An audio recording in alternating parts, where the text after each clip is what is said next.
غم اور دکھ اللہ کے ہاتھ میں. نہ کسی کوٹھے پہ کالی ہنڈیا الٹی رکھنے سے انسان کی بچت ہوتی ہے, نہ گاڑیوں سے کالے کپڑے باندھنے سے بچت ہوتی ہے, نہ ٹوڑی کے سامنے الٹی جوتی لٹکانے سے بچت ہوتی ہے, نہ چھلے پہننے سے شفا ہوتی ہے. شفا جب بھی دیتا ہے عرش والا دیتا ہے. وہ کہتا ہے 2 روپے کا چھلا بھوتوں کو باندھ لیتا ہے, شفا دے دیتا ہے, جنات نکل کے بھاگنا شروع ہو جاتے ہیں. جادو کا علاج ہے یہ چھلا. ہم پوچھتے ہیں میرے مصطفیٰ کا کلمہ پڑھنے والوں, جادو کا علاج تمہیں مصطفیٰ نے نہیں بتایا ہے؟ جس کی جیب میں اصلی پیسے ہوں, بچوں کو دیکھا ہوگا نا اپنے بچوں کو, وہ 5-5 روپے کے ٹھپے جیب میں ہوں تو دوسرے بچے کو چھیڑنے کے لیے اس کو بجاتے ہیں, وہ ایک نوٹ پر ہے.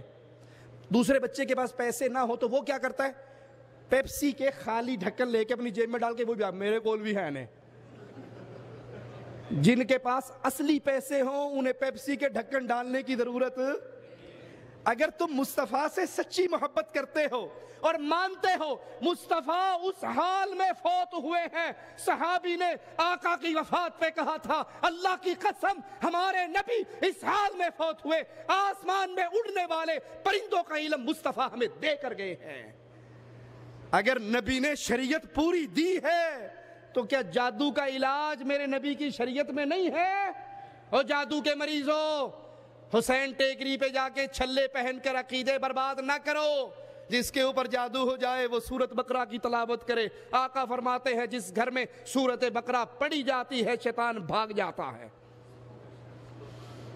وہ سورت ناس پڑھے, وہ سورت فلق پڑھے, وہ سورت بقرہ کی آخری آیات پڑھے. یہ وہ کہتے جی مولوی صاحب اوکھا کام دس دیو, اسی کیوں پڑھیے, مولوی رو کیوں رکھے ہے, یہ آپے پھوکے ماری جاوے, سانو پڑھن دی لوڑ. ریڈی میڈ کام چاہیے ہر کام کے لیے. گھر میں داخل ہونے کے اذکار یاد کرو, گھر سے نکلنے کے اذکار یاد کرو. جب انسان گھر میں داخل ہوتا ہے بسم اللہ کہہ کر سلام کہہ کے دعا پڑھ کے اندر آتا ہے, شیطان وہیں گیٹ پہ رک جاتا ہے کہ اب اس نے اللہ کا نام لیا ہے, ہمیں اندر جانے کی اجازت. جب کھانا کھانے سے پہلے بسم اللہ پڑھ کے انسان کھانا شروع کرتا ہے, شیطان ہاتھ روک لیتا ہے, اس کھانے میں ہمارا حصہ. جب بیگم کے پاس جاتے ہوئے بسم اللہ پڑھ کے دعا پڑھ کے اپنا کام شروع کرتا ہے, شیطان رک جاتا ہے, یہاں بھی ہمارا حصہ. اور جب اندر جاتے ہوئے گالیاں دیتے ہوئے جاؤ, گانے گاتے ہوئے جاؤ, شیطان کہے گا آجو ایتھی ڈیرا لاواں گے. کھانا کھاتے ہوئے بھی بسم اللہ کی بجائے گالیاں دیتے ہوئے گانے گاتے ہوئے واہیات بکتے ہوئے شروع کرو, وہ کہے گا روٹی دا بندوبست بھی ہو گیا ہے. اور بیگم کے پاس جاتے ہوئے بھی چینل ڈش انٹینے کے بٹن دبا کے گندے سے گندا سین لا کے پھر بیگم کے پاس جاؤ گے, وہ کہے گا ہم اس کے اکیلے کی نہیں ہے, ساڈا بھی حصہ وچے ہی ہے. جادو سے بچانا ہے اپنے آپ کو, اپنے گھروں کو, مصطفیٰ کے فرمان پہ چلو. یہ کون سا طریقہ ہے کہ جادو کے علاج کے لیے حسین ٹیکری پہ آئے اور عورتیں حسین ٹیکری پہ عورتوں کی بھرمار ہے.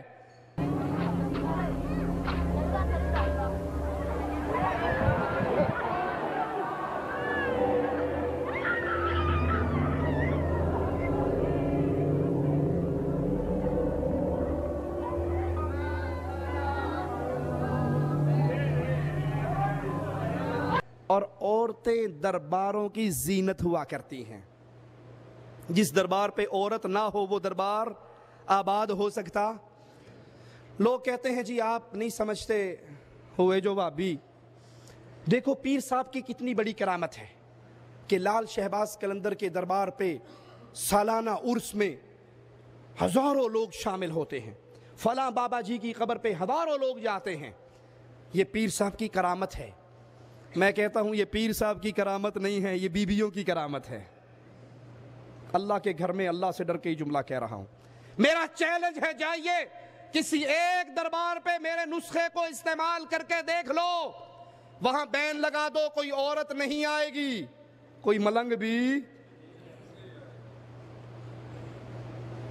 مادو لال حسین کے دربار پہ ملنگ بیٹھے ہوئے ہیں, بھنگ گھوٹ رہے ہیں. ایک بڈھا ان کا سردار, قبر میں اس کی لاتیں اخیر ہوئی ہوئی, وہ بھی بیٹھا ہوا ہے. اور ایک انتہائی خوبصورت بنی سوری ہوئی لڑکی ان 5-7 ملنگوں کے درمیان بیٹھ کے بابا جی سے فریادیں پوری کروا رہی ہے. میرے مصطفیٰ مسجد سے نکلے تھے, صحابہ اور صحابیات کو راستے میں اکیلے اکٹھے چلتے ہوئے دیکھا تھا، غضبناک ہو کر کہا تھا عورتوں تمہارا کوئی حق نہیں، تم راستے کے سینٹر میں چلو، تم کونوں پہ چلا کرو، دیواروں سے لگ کے چلا کرو، اے مردوں تم راستے کے درمیان میں چلا کرو۔ راوی حدیث کہتا ہے عورتیں اس نماز کے بعد جب نماز پڑھ کے مسجد سے نکلتی تو دیواروں سے اس طرح لگ کے چلتی، ان کے کپڑے دیواروں میں اٹک جایا کرتے تھے۔ اور وہ نکلنے والے کون تھے؟ ابو بکر، عمر، عثمان، علی، طلحہ، زبیر، حسن، حسین، عورتوں میں فاطمہ، عائشہ، حفصہ، میمونہ، اعلیٰ ترین مرد، اعلیٰ ترین عورتیں، ان کے اختلاط کو نبی برداشت نہیں کر رہے، اور یہاں مادو لال حسین کے دربار پہ 5-7 ملنگوں کے درمیان ایک بی بی آئی ہوئی ہے اپنی منتیں پوری کروانے کے لیے۔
لیکن بابا جی میں نہیں کرنا۔ میں نے بولا کیوں کیتا کیوں کیتا؟ میں تینوں پوچھے کیتا کہ بغیر پوچھوں کیتا، گل کر کوئی بھی کر۔ ہاں بابا جی میں مندی بھی میرے کو غلطی ہوئی، لیکن میں ہوں غلطی غلطی بھگتنی پینی ہے تو آج تو چھٹکارا ہو جائے۔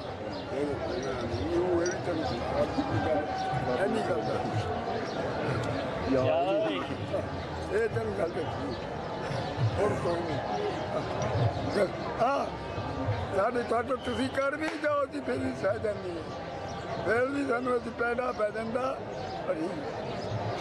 کم ٹوٹا کر دیں کسی کا بھی کوئی دنیا کا کم کر دیں سارے میں ایسا سنوں ماں پیو نے میں کر دوں سب نال میری عادت ہے مہمان جوڑے گا شیطان توڑے گا، ہے گل۔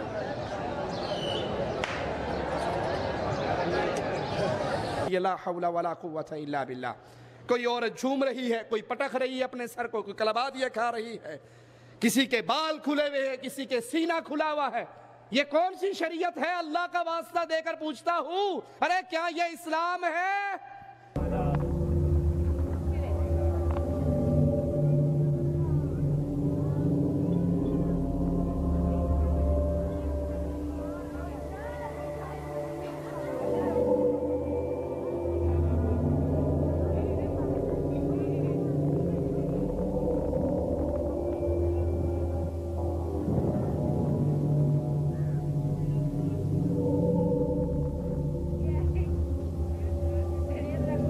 کیا کوئی عام انسان اس طرح جھوم سکتا ہے؟